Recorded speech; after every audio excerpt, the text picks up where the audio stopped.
Bismillahirrahmanirrahim. Assalamualaikum warahmatullahi wabarakatuh. Kami dari kelompok 7 yang beranggotakan saya sendiri, Dita Yulianingsih, serta rekan saya, Muhammad Wais Kornil Zulfikar. Kami di sini akan menyampaikan materi tentang Pancasila sebagai sistem filsafat. Sebelum kita masuk ke materi, alangkah baiknya kita membaca basmalah bersama-sama. Bismillahirrahmanirrahim. Baik, selanjutnya kita akan masuk materi yang pertama mengenai pengertian Pancasila dan filsafat. Poin pertama, pengertian Pancasila.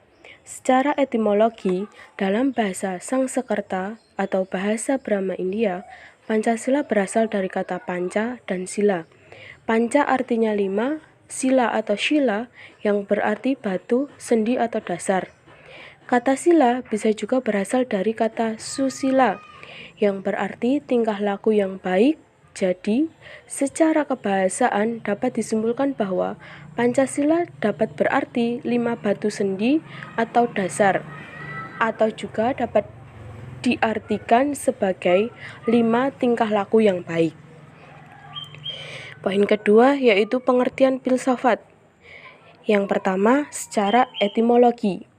Kata falsafah atau filsafat berasal dari bahasa Yunani, yaitu philosophia, philos, philein, yang artinya cinta, pencinta, mencintai, dan sophia yang berarti kebijakan, kearifan, hikmah, hakikat kebenaran. Jadi, filsafat artinya cinta akan kebijaksanaan atau hakikat kebenaran. Selanjutnya, arti filsafat menurut para ahli. Yang pertama, Heraclitus. Filsafat adalah sekumpulan sikap dan kepercayaan terhadap kehidupan dan alam yang biasanya diterima secara tidak kritis. Yang kedua, menurut Hasbullah Bakri, yaitu ilmu filsafat adalah ilmu yang menyelidiki segala sesuatu dengan mendalam mengenai ketuhanan, alam semesta, dan manusia sehingga menghasilkan pengetahuan tentang bagaimana sikap manusia itu sebenarnya setelah mencapai pengetahuan itu. Selanjutnya, menurut Profesor Dr. Muhammad Yamin, filsafat ialah pemusatan pemikiran sehingga manusia memenuhi kepribadiannya seraya di dalam kepribadiannya itu dialami kesungguhan. Selanjutnya, menurut Plato, filsafat adalah pengetahuan berminat mencapai pengetahuan kebenaran yang asli.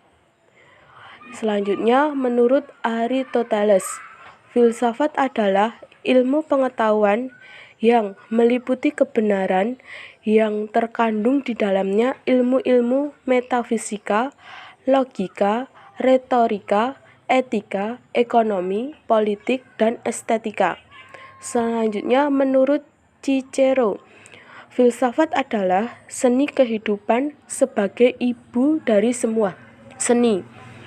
Yang terakhir, menurut Al-Farabi, filsafat adalah ilmu pengetahuan tentang alam yang maujud dan bertujuan menyelidiki hakikatnya yang sebenarnya.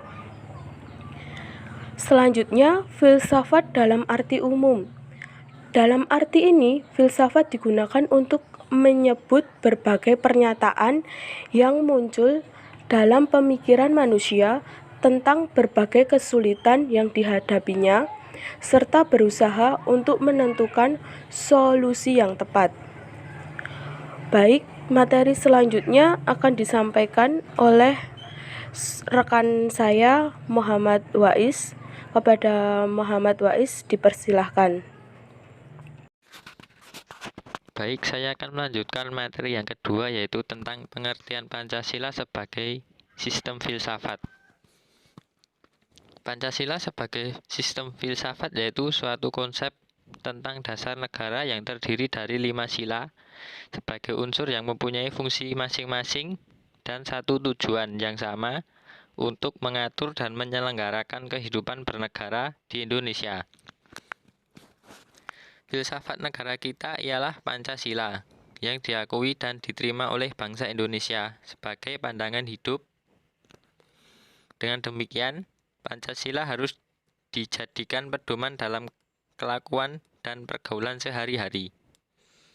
Sebagaimana pandangan hidup bangsa, maka sewajarnya asas-asas Pancasila disampaikan kepada generasi baru melalui pengajaran dan pendidikan.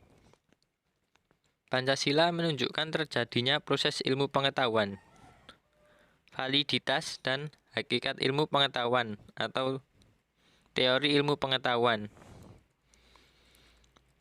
Pancasila menjadi daya dinamis yang meresapi seluruh tindakan kita, dan kita harus merenungkan dan mencerna arti tiap-tiap sila dengan berpedoman pada uraian tokoh nasional agar tidak memiliki tafsiran yang bertentangan.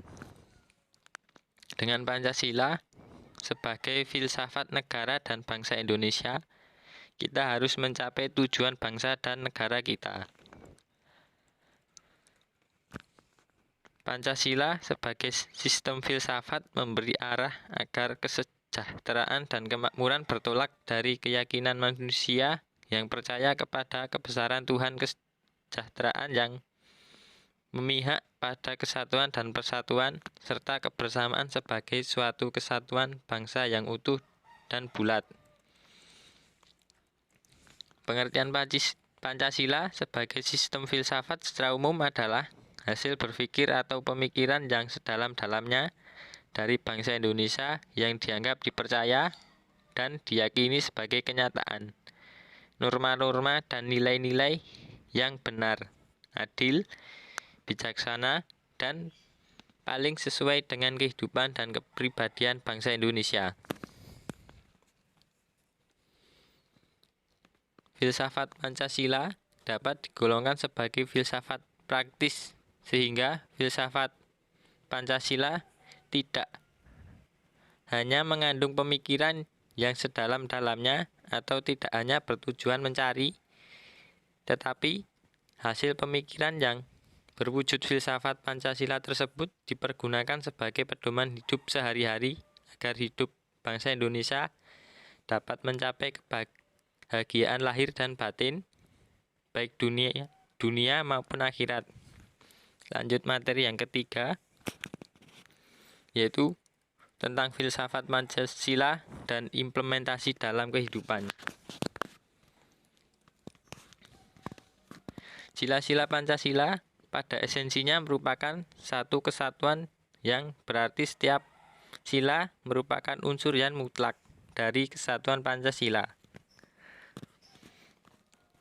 Maka dari itu, dasar negara ini merupakan suatu kesatuan majemuk tunggal yang tidak dapat berdiri sendiri-sendiri. Berikut ini adalah contoh filsafat Pancasila tiap sila dalam penerapannya. Yang pertama, ketuhanan yang Maha Esa. Sila pertama ini terimplementasikan sebagai keyakinan terhadap adanya Tuhan yang Maha Sempurna, yaitu Maha Kasih, Maha Adil, Maha Kuasa, Maha Bijaksana, dan sifat suci lainnya. Kedua adalah ketakwaan terhadap Tuhan yang Maha Esa, yakni menjalankan semua perintahnya dan menjauhi segala larangannya. Sila yang kedua, kemanusiaan yang adil dan beradab. Implementasinya dalam kehidupan sehari-hari yaitu yang pertama, dengan pengakuan terhadap adanya martabat, keadilan sesama manusia. Kedua, pengertian manusia yang beradab yang memiliki daya cipta, rasa, karsa, dan keyakinan sehingga jelas adanya perbedaan antara manusia. Sila yang ketiga, Persatuan Indonesia. Sila ini menjadi hal penting untuk dipastikan implementasinya sebagai fungsi toleransi dalam kehidupan. Sila Persatuan Indonesia meliputi persatuan yang mendiami wilayah Indonesia. Persatuan suku-suku bangsa yang mendiami wilayah Indonesia, serta pengakuan terhadap keberagamaan yang dirumuskan dalam Bhinneka Tunggal Ika, sehingga suku dan budaya bangsa tetap bisa berbeda-beda tetapi satu jiwa.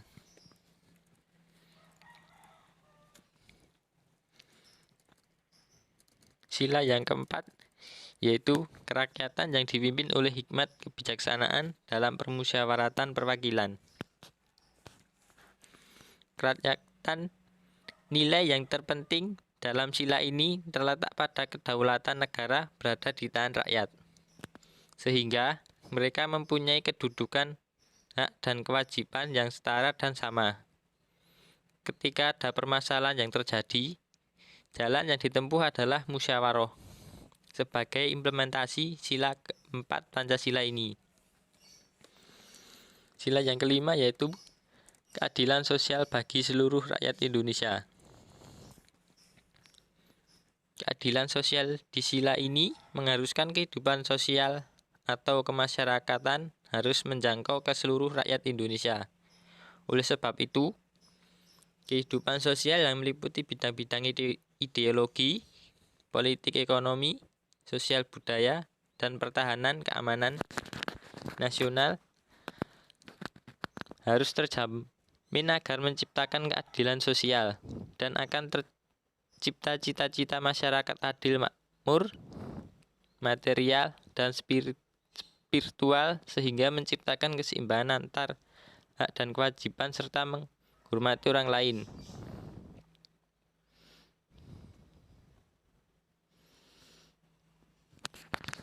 Baik, itu tadi presentasi dari kelompok 7 mengenai Pancasila sebagai sistem filsafat. Kurang lebihnya mohon maaf. Wassalamualaikum warahmatullahi wabarakatuh.